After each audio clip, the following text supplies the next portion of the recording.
Olá, amigos Boa noite, aprendizes. boa noite, amigos aprendizes. Um prazer enorme estar aqui de novo com vocês, né? Hoje para falar um pouco sobre o capítulo 6 do Evangelho segundo o Espiritismo. E aí, assim, gostaria de estar trazendo para vocês aquilo que a gente pesquisou, né? Então, antes de Jesus, né, Deus era visto como quando acreditava-se em vários deuses, tinha poucas pessoas que acreditavam no Deus único, que foi Moisés que trouxe essa questão do monoteísmo, né? Porém, eles ainda acreditavam que Deus era um Deus vingativo, carrasco, que castigava, né, as pessoas de acordo com os seus erros e de acordo com as suas ações. Quando Jesus vem ao planeta, ele vem e diz para nós: não, Deus, ele é um pai amoroso, um pai amigo, um pai que ama de forma intensa e que não quer os seus filhos em sofrimento, né? Então, ele mostra um Deus amigo, um Deus que nos ama e um Deus que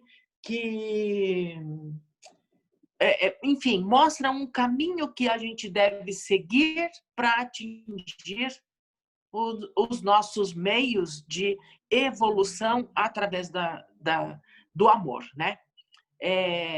Nós não compreendemos isto na época, e com certeza nós estávamos lá, nós não compreendemos os ensinamentos de Jesus, a doutrina, mais ou menos 160 anos que está aí, que trouxe para nós essa consolação, porém até hoje a gente ainda não consegue entender a doutrina. Não é isso, Lívia? É isso, e já até puxo o que você disse para o título, né, que a gente esqueceu de dizer, que é o Cristo Consolador. Então, quando o Cristo apresenta esse Deus de amor, que a gente sabe que também é de justiça, mas que não é uma justiça para dar medo, é uma justiça para manter o equilíbrio universal, a justiça junto com o amor, né, que a gente fala que é o equilíbrio.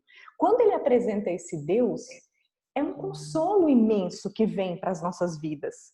E a gente ainda assim não aprendeu, a gente ainda assim optou por seguir o que os nossos sentidos nos mostravam, então a gente optou pelo materialismo, mesmo que na teoria a gente fala que é de uma religião, que é de outra. No passado, as pessoas matavam em nome da religião. Então houve uma deturpação imensa, e quando chegou o momento em que a gente já estava mais amadurecido e o momento em que a ciência também veio mostrar alguns caminhos, abrir alguns caminhos, Jesus cumpre a sua promessa enviando o Consolador prometido, que é o Espiritismo segundo a nossa concepção. E no começo do capítulo, quando ele fala, né, do Cristo Consolador, ele faz aquela passagem falando que o jugo dele, de Jesus, é suave e o fardo é leve. E acho que só nessa frasezinha a gente já poderia ficar aqui o capítulo inteiro, mas vamos fazer um comentário sobre isso. E aí eu comentei com a Polônia que eu ia mostrar aqui, caiu. Ia compartilhar aqui a tela com vocês para mostrar o jugo, porque tantas vezes eu ouvia falar disso e eu não visualizava o que era. Eu entendia pelo contexto, mas isso não se concretizava na minha cabeça. E aí, resolvi trazer aqui para vocês para mostrar o jugo, essa coisa aí que faz os bois se guiarem, e aí a gente pode entender como sujeição, como domínio, como também traz no sentido figurado aí no Evangelho. E o fardo, que é bem mais comum para a gente, né? É aquilo que a gente carrega, é quando a gente sente aquele mundo nas nossas costas. Então, isto posto, considerando aí as definições, o que a gente pode entender como o jugo e o fardo de Jesus? Quando a gente pensa primeiro no jugo, que é o que a gente escolhe, a quem nós estamos escolhendo nos sujeitar? A gente está escolhendo o jugo do mundo ou a gente está escolhendo o jugo do Cristo? Porque se nós escolhermos o jugo do mundo, a gente fica revoltado quando a gente assiste as coisas na televisão. A gente não pensa nas nossas atitudes e principalmente nos nossos pensamentos, querendo o bem do próximo, assim como nós queremos o nosso bem. E aí a gente começa a criar problemas. Ao mesmo tempo, a gente se revolta com as coisas que a gente não compreende, não aceita, que o ser humano não tem jeito, que o mundo tem que acabar mesmo. E, por outro lado, a gente ainda fica extremamente frustrado, angustiado e ainda mais em choque com os problemas que a gente cria. E com isso, a gente cria débitos espirituais. É uma carga que a gente carrega que a gente vai ter que ajustar nas nossas outras vidas, né? E aí fica um ciclo vicioso, fica nisso a vida toda. A partir do momento que a gente aceita o jugo de Jesus, veja, a gente podia pegar só aquilo que o Jesus falou há 2000 anos atrás do cristianismo, porque está tudo lá. Se a gente optasse por aquele conhecimento ao longo de todos esses anos, nós trabalhamos melhor a nossa compreensão sobre o mundo, a gente trata o outro melhor, então a gente passa a não criar problemas com os outros, a não criar problemas conosco mesmo, a não criar dívidas, e aí a gente quebra esse ciclo vicioso. E o principal, pelo menos na minha concepção, é o principal. A gente não se revolta com o que a gente assiste, com o que ocorre com a gente. E aí, ainda para complementar, para a cereja do bolo, para ficar ainda mais fácil aceitar esse jugo do Cristo, essa sujeição à espiritualidade e não ao materialismo, vem o Espiritismo como consolador prometido. Gente, traduzir o que Jesus falou, trazer mais conhecimentos, criar a ponte do nosso mundo com o mundo espiritual. Criar não, né? Porque a mediunidade sempre existiu. Mas assim, explicar o que a gente pode... Clarear, né? Oi? Veio clarear a questão, né? Clarear, abrir os olhos, igual cavalo, né? Ao invés, a gente estava assim, a gente já podia estar assim, mas estava difícil. Aí o Espiritismo veio para escancarar a nossa visão. E aí fica Exato. ainda mais fácil aceitar esse jugo do Cristo, esse jugo, essa sujeição à espiritualidade, às leis divinas, porque aí, gente, como a gente linkando com o que a gente falou em outros evangelhos, a vida fica mais leve. Eu acho que essa é a proposta. E por isso o fardo é leve. Porque a gente consegue viver com as alegrias que tem jeito da gente ter aqui. A felicidade não é desse mundo, a gente já sabe. Mas nós podemos ter momentos felizes, momentos principalmente de paz com a consciência. E por isso o fardo é leve quando nós optamos pelo jugo de Jesus. Verdade. Então, Jesus, ele vem e nos coloca algumas condições, né? Primeiro, amar a Deus sobre todas as coisas, né? E o próximo, amar o nosso próximo como a nós mesmos. Porque, como a gente já falou anteriormente, se a gente se colocasse no lugar do próximo, nossa, quantos problemas a gente evitaria? Quantas situações a gente iria modificar, né? Sanar, enfim. Porque a gente julga, né? A gente aponta muito dedos, né, para os outros e a gente esquece da gente mesmo, né? E aí Jesus coloca assim: quando a gente fazer tudo isso, nós podemos dividir o nosso sofrimento com Ele. Então, Ele está aqui para nos ser a nossa muleta, né? Para ser a nossa o nosso consolo, realmente. Lembrar do pegadas na areia, né? Para nos carregar no colo. Exatamente, e isso realmente eu havia anotado aqui, porque assim, na verdade a gente é carregado, porém a gente não percebe isto, a gente não sente isto, né? E quando a gente vai perceber, às vezes o problema já passou, né? E aí a gente fica aí nessa questão aí de depressão e uma série de outras coisas, a gente sente um vazio, enfim. Que a gente precisa nas costas. Carregando o nosso fardo, que pode ser mais leve, né? E é isso que eu vejo, né? E aí, assim, entender a doutrina, entender Jesus, entender este amor, amar o próximo, entender a vida futura. E aí tem uma coisa bastante interessante nesse capítulo, que é assim: quando é que eu aceitei Jesus na minha vida? Eu achei muito interessante isto, sabe? Quando foi que eu aceitei o Cristo na minha vida? Né? Porque cada um aceita de uma forma. De repente, eu acredito que você nasceu já aceitando Cristo, né? Pela Ou sua... quando eu tomei consciência disso, né? Então, e aí é quando a gente toma essa consciência.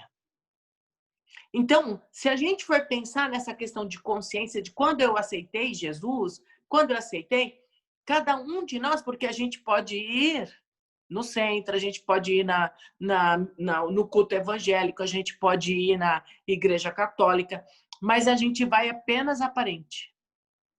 Quando a gente entende e a gente assume esta questão, cada um de nós estamos vivendo isso num momento da vida. Então, alguns nem conseguem vivenciar na própria encarnação, né? Sem falar que às vezes a gente diz que aceitou, até acredita que aceitou, e aí vem a dor. E aí a gente... Aí a gente esquece que a gente aceitou, né? Então, na verdade, a gente não aceitou, né? Exato. Quando a gente aceita esse jugo, é principalmente para usar nos momentos difíceis, porque nos momentos que tá tudo bem, poxa, é mais fácil. É fácil? É mais fácil exercer a gratidão. O problema é a gente agradecer por estar passando por uma situação desafiadora. Quem de nós consegue agradecer? É muito difícil essa aceitação. Até diria que a gente às vezes aceita em parcelas. E aí a gente vai, com o tempo, aprendendo a aceitar um pouquinho mais a cada vez, principalmente a cada dificuldade que a gente passa. Pois é. E aí é que entra a questão, né, de que o mal é o remédio, né? Não é? Quantas vezes a Porque gente se a precisa? gente não tiver as dificuldades, a gente não é provado, né? Porque assim, a gente está no plano espiritual e aí a gente tá lá e a gente aprende. A gente vem botar a prova aqui, né? Então, se a gente tiver uma vida tranquila, serena, poxa, a gente veio aqui para passar férias. E nós não estamos nessa condição. É como se a gente fosse tipo alguns alunos que eu tenho que querem que na prova caia as mesmas questões que foram dadas durante a aula. Isso prova que aprendeu? Ou a hora da avaliação é a hora de oferecer um desafio um pouco maior, mas diferente, com aquele seu aprendizado que você diz que teve e consegue resolver aquela questão durante a aula. Aí você dá uma modificada, mas você usa o mesmo conhecimento. É a hora que você prova que aprendeu. Então a gente vem aqui, lá a gente diz que aprendeu, que tá tudo certo. Porque não, mas aqui no mundo espiritual eu já passei. Aí a gente encarna, vem aqui com... Eita, deixa eu só desligar aqui o celular. A gente encarna, vem com aquela mesma pessoa que lá a gente acertou no mundo espiritual, dizendo que a gente já estava se dando bem, que a gente já tinha paciência um com o outro. Aí a gente vem aqui, esquece do que foi combinado e é a hora da gente provar se a gente realmente, por exemplo, reajeitou os laços com essa pessoa. Pois é. E você vê, né? Quando a doutrina vem e nos diz o seguinte... Olha, as pessoas... O espírito não morre, né? O espírito não morre. Quem morre é a carne, a Polônia. A Polônia, fisicamente, vai sair, vai virar pó. Mas o espírito, a Polônia, estará em algum lugar. Então, olha só que consolação a gente saber que, por exemplo, meu pai morreu, eu amava muito, minha mãe, sei lá, meus irmãos, meu marido, meu filho, mas que a gente vai se encontrar em algum momento.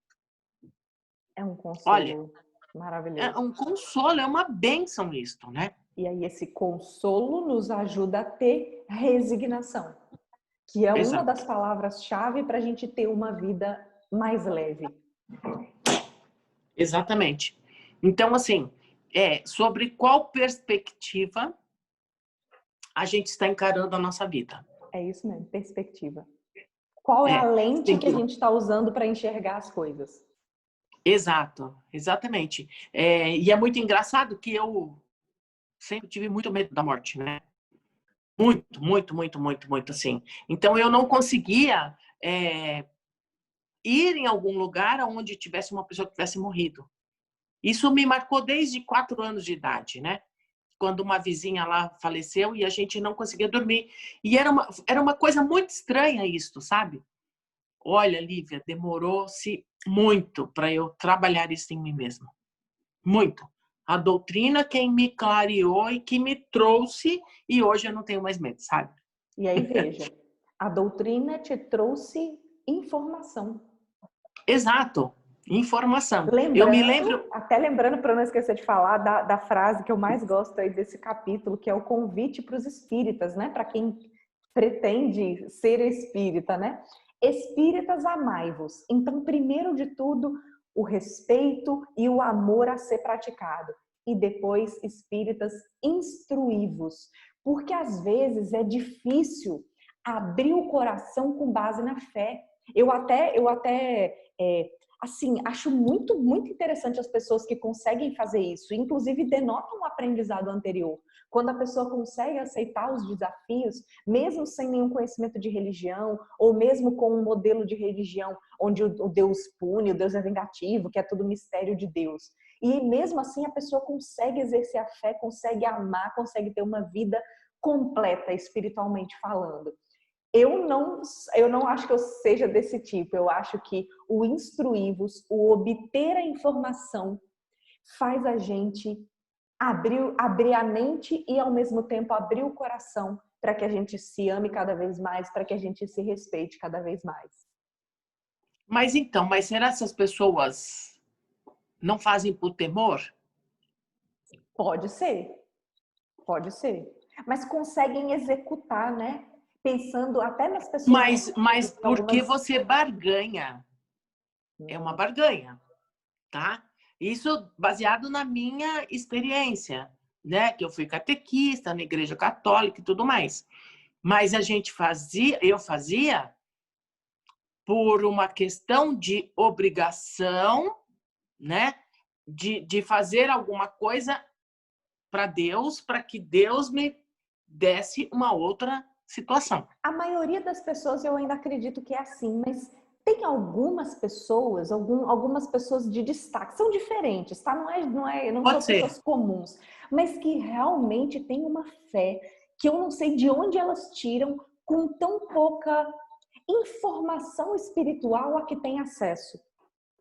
E já tive assim, umas visualizações de umas pessoas que passaram por umas situações extremamente dolorosas e ainda assim confia em Deus. Eu acho que é fé mesmo. Eu acho que é uma Sim, fé, inclusive, adquirida anteriormente, né?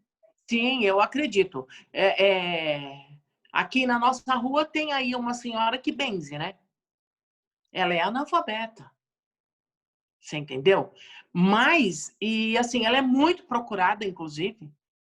Muito procurada, muito. Assim, a gente conversa muito a respeito, né? Agora não, por causa da pandemia e tal, mas a gente tem um respeito muito grande, porque ela não tem o conhecimento. Mas ela tem a prática O amor para da fé e do amor que ela tem para dar. Você entendeu? E que Mas exemplo assim, para nós, né? O exato, que a exatamente. gente, que inclusive tem o conhecimento, deveria estar fazendo? Se uma pessoa que não tem conhecimento está se doando, e nós com conhecimento? É como se a gente colocasse uma responsabilidade a mais aí na nossa bagagem. É verdade, é. Então, assim, tem umas coisas, né, que... Mas eu, enquanto católica, eu fazia. Trabalhava para a igreja e tudo mais, mas era uma barganha, eu tinha muito medo. Então, pelo conhecimento que eu tinha. E aí, assim, aonde que eu ia buscar conhecimento? Ah, vamos ler a Bíblia. Quem entende a Bíblia? Não dá para entender, porque, né, você tinha que entender lá o que é Velho Testamento, Novo Testamento, era uma bagunça, filho de Jacó, filho de não sei de quem, e é tudo muito misturado, é muito difícil de você entender, né? Eu tô lembrando aqui que em conversas assim, em estudos, né, em centro espírita e tal, eu tô lembrando inclusive de alguns espíritas que têm conhecimento e ainda assim tentam algumas barganhas.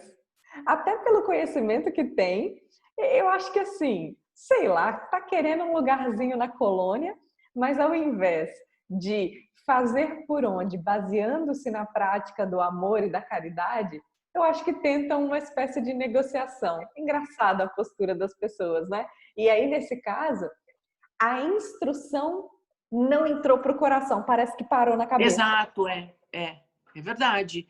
Não interiorizou ainda, né?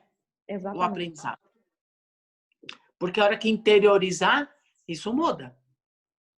E aí né? a gente... E vem de práticas anteriores a isto, né? E aí é a hora de mudar. Exatamente. A doutrina, eu acho que ela abre, né, um leque de muitas informações. E isto traz para você, bom, para mim trouxe liberdade, né? Me trouxe alegria, me trouxe felicidade, me trouxe paz de espírito. E para mim sempre deu segurança na minha caminhada. Sempre foi Também, um ponto de apoio muito grande. No meu caso, que eu não tive essa mudança de religião, né, que eu desde o começo conheci o espiritismo, para mim foi sempre um suporte. E aí a gente deixa esse convite aí para o pessoal, né, de aceitar esse suporte, aceitar esse jugo de Jesus, e principalmente com o apoio do Consolador Prometido, com o apoio que o Espiritismo dá para a gente, aceitando esse convite de nós nos instruirmos, e por isso estamos aqui fazendo esse estudo, e principalmente de nos amarmos e praticarmos o nosso amor. Então, né, e assim, o que é muito engraçado é que cada vez que você estuda, você aprende uma coisa diferente, né? Sempre. Né? Então, assim, é uma fonte inesgotável de conhecimento. Então, vale a pena a gente parar e estudar. E como diz aí, eu estou fazendo uns cursos online, né? Diz assim, se 1 hora por dia você pegar para você estudar alguma coisa, em 5 anos você é especialista no assunto. É verdade. Né? Então, 1 hora por dia é pouco, mas pensa isso durante 1 ano. Faz toda a diferença na vida de qualquer pessoa. E quando a gente pensa em aquisição de um conhecimento espiritual, isso vai ter, não é só o conhecimento por conhecimento, né, em ser especialista teórico, você vai conseguindo cada dia mais colocar em prática e ter uma vida diferente. Exatamente. E você vai carregar isso para a eternidade, né? Exatamente. Que é o mais interessante. Tá bom? Eu não sei, deu tempo? Deu, tá ótimo. Bom, então, pessoal, é isso então, recadinho sobre o capítulo 6, o Cristo Consolador, e fiquem com Deus.